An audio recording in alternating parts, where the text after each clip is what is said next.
Chapter 53, Ravensbrook. Lager director Tomashka wasn't accustomed to being bothered at 4 in the morning. Whoever was hammering on his door at such an ungodly hour was asking to be shot. Tomashka left his pistol on his bedside table, just in case it was something important. If it isn't, he thought, irritated, I'll come back for it. When I open the door, the person standing there better say something I want to hear. If not, I will lead the firing squad myself.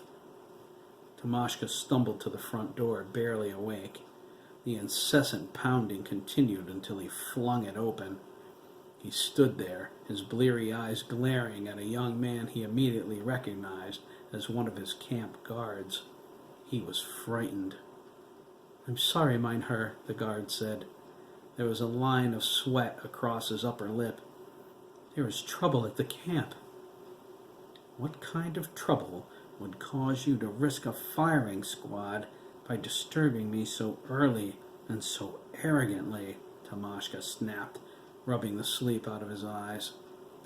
"There is a doctor in the camp," the guard replied, swallowing hard. "He arrived a short time ago from Buchenwald. He demanded a gypsy named Madame Zora be brought to him at once. We don't have a record of her." The guard swallowed again. He became enraged. He ordered all of the gypsy women recently sent to Ravensbrook from Austria brought to formation. "On whose authority?" Tomashka asked. "His own, Mynheer," the guard replied. "He carries a rank just below that of Herr Himmler." Tomashka's face grew concerned. "Who is this doctor, soldier?" "He said his name was Bremen, Herr Lager Director. Gunther Bremen." The color drained out of his face. "Dr. Bremen?" Tomashka thought fearfully. "I remember that name. We have standing orders from the Fuhrer never to interfere with him. Dr. Bremen is to have anything he wants, whenever he wants, under penalty of treason." "Get my car," Tomashka choked. "I'll be ready in a moment." "Mynheer?" the guard asked. "Shouldn't I have this man arrested? He barged into the camp, started spouting off orders." "No!" Tomashka cried. He nervously wiped the sweat from his forehead. "His orders are to be followed to the letter. Understand?" He grabbed the guard by his collar. "You call ahead to the camp. You tell them to obey Dr. Bremen no matter what he says to do. Is that clear?" "Jawohl, Mynheer," the confused guard replied. "Immediately." Tomashka let him go and rushed back to his room. He dressed with haste. He thought, why my camp? Why today? He gritted his teeth and wondered, who the hell is Madame Zora? Tomashka drove through Ravensbrook's gate a few minutes later. He pulled up to where 400 Austrian gypsies stood in formation. The camp guards, brandishing submachine guns, surrounded them. Tomashka saw Dr. Bremen walking through their ranks. He examined each woman's face carefully before moving on to the next. Tomashka stepped out of his car to a resounding crash of thunder. It appeared they were in for some foul weather. No sooner did he think that, and the sky opened up. It began to pour. Dr. Bremen rushed back to the front of the ranks. He held up his fist to the women. "You will drown out here if you do not give me what I want," Gunther raged. "Give me Madame Zora." No one moved. No one spoke up. Dr. Bremen glared at them. Tomashka cleared his throat and called, "Herr Dr. Bremen?" His voice subdued, its tone filled with disguised fear. Gunther spun around toward him, his fist clenched. "Tomashka!" he spat. His voice boomed over the thunder. "I have it on excellent authority a woman I am searching for is in this group of gypsies, and I want her found immediately." "Herr Dr. Bremen, I assure you we have no Madame Zora at Ravensbrook," Tomashka began. Gunther interrupted him. Then she is using some other name. He turned back toward the women. I want her. I want her this instant. If that is true, Herr Dr. Bremen, Tomashka insisted, we will find her. We have ways of making people talk here at Ravensbrück. Tomashka motioned for a guard to come to him. He whispered something in the guard's ear and nodded his sincerity. The women in formation jumped when a bolt of lightning flashed. The guard jogged over to the front ranks. He grabbed the first woman he came to by the arm. He pulled her over by Gunther. Is she the one, Herr Doctor? He asked. Gunther examined her closely. This is not her, he replied. The guard nodded. He dragged the woman away from the others. He pushed her onto the soaking ground and shot her, his machine gun on fully automatic. She flipped sideways into a puddle. The women screamed and tried to break ranks. The guards forced them back into formation at gunpoint. You will give up this, Madame Zora, Tomashka called to the women, or you will die one at a time. There were sobs and moans of dread. No one spoke up. Tomashka crossed his arms angrily. Shoot 5 more, he told the guards. The guards pulled random women out of the ranks and brought them over by Gunther. He made sure that none of them were Madame Zora before they cut the women down in a barrage of machine gun fire. Gunther moved over by Tomashka, his expression expectant. She is here, I tell you, he whispered. I know she is. I can feel her. Then we will find her, Herr Dr. Bremen, Tomashka said. You have my word. Gunther nodded. I expect nothing less, Tomashka. My work is paramount. My authority comes from the highest levels. Shoot 20, Tomashka called. Then we will shoot 50 more. The women started crying outright now. The rain came down in a deluge. Their clothes and hair were soaking wet. The guards chose 20 women, dragging them from the ranks. They were pulled to Gunther for his examination and thrown to the ground by the dead bodies. Gunther noticed one woman keeping her head turned from him. He stepped up to her and grabbed her by the chin. He lifted her head back. Her hate-filled eyes locked onto his. She was older now, but Gunther gasped recognition. I know this woman, he cried, yanking her head back harder. She cried out and pulled away. The guards seized her. She spat at him as she struggled to break free. Tomashka rushed over and backhanded her. She fell to her knees, her lip cut and bleeding. You'll die slowly, bitch, Tomashka growled. You'll... Wait, Gunther said, holding his hand up. He wiped the spit from the guard's rain-soaked uniform with a handkerchief.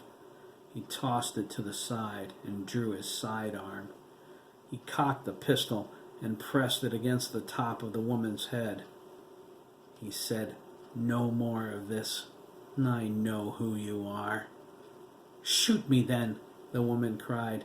You cannot make me betray my mother. Yes, Maria, is it not? Gunther asked, grinding the barrel of the gun into her scalp. I remember you. As I remember you, pig, Maria cried. You and your friend spying on us. She glared at him. You've come for the secret, haven't you? You can't have it. You... Gunther kicked her in her side. Maria fell over, gasping for breath. Lightning struck nearby. The thunder rumbled. Gunther turned toward the ranks. He pointed the pistol at Maria. I know you are here, he called into the assemblage. I will kill your daughter if you do not. No, please, the small voice called from the rear. Gunther glared toward the sound of the cry. He watched as several women grabbed the struggling figure. It was a little girl, no older than 8. She She broke away and ran around the formation. She fell on Maria, gripping her tightly. "Don't kill my mother," the girl sobbed. Maria looked at her with an expression of dread. "Oh, Esmeralda," she said, hugging her daughter. "Now he'll kill us both." "Mother and daughter," Tomashka smiled at Gunther. "That makes it simple, doesn't it?" "Quite," Gunther agreed. He looked over the formation. "Enough of this," he called, leveling the pistol at the little girl. "I will shoot the young one first if you do not show yourself." There was a brief pause. A woman stepped out from the back row. Although age ravaged her, Gunther felt his heart skip a beat. It was the face of his nightmares. "You will give me your word not to harm them," Madame Zora said, sadly, "or you can shoot all three of us right now." Gunther holstered his pistol. "You have my word," he said. "As long as you give me what I want, and they behave themselves, they will be spared." "Mother, no!" Maria cried. "You mustn't!" "I must," Madame Zora corrected. She walked over to Maria and helped her stand. She looked down at Esmeralda with profound sadness. "There is no other choice." Maria shook her head. "You're wrong, Mother. There is another choice. We die together, and the secret dies with us." Maria moved before anyone could stop her. She lunged at Gunther, snatching his pistol out of his holster. She whirled around and aimed it at Esmeralda. Tears streamed down her face as she squeezed the trigger. The guards fired. Maria was thrown backward, bullets cutting through her flesh. The pistol fell from her hand as she danced to the crackling sounds of gunfire. She landed on the ground, her body jerking as they continued firing. "Mother!" Esmeralda screamed. Her shrill voice cut through the hail of bullets. "Cease fire!" Tomashka yelled, waving his arms. Gunther stooped and retrieved his pistol. Madame Zora ran to Maria and knelt next to her. Esmeralda sobbed uncontrollably, held back by one of the guards. Maria struggled to speak, coughing up bright red blood. "Don't give it to him," she choked. Madame Zora pulled her close, weeping. "Have you forgotten everything, Maria?" she cried, rocking her daughter back and forth. "Wasn't it you who reminded me? You cannot change destiny, my dear one. He can't be allowed the power," Maria gasped. "He can't." "My darling," Madame Zora wept, "the power is his. It has always been his." Maria seized, shuddered, and died.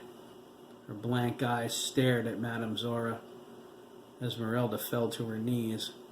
Madame Zora looked at Gunther, her face drawn with sorrow. "You still have your granddaughter. I can find your grandson, too, if I must." "Grigor is already dead," Madame Zora spat, lowering Maria to the ground and struggling to her feet. She hunched over, her fists clenched. "He was murdered in Austria by these butchers." "Come with me, then," Gunther insisted. "No one else has to die today." "You do not know," Madame Zora sadly said, reining in her emotions. "You are courting damnation."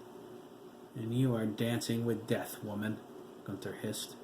"You will help me, I assure you, or your granddaughter will know every agony in existence." "It's not that simple," Madame Zora cried. "It only works for our bloodline. Anyone else who has ever tried has suffered pain and death." Gunther's face grew cold. "We will make it work," he said. or you will watch her die. He pointed the pistol at Esmeralda. Madame Zora closed her eyes and lowered her head. Gunther looked at Tomashka, satisfied. "Send a guard for my driver," he said. "I am taking the woman and the girl to Buchenwald."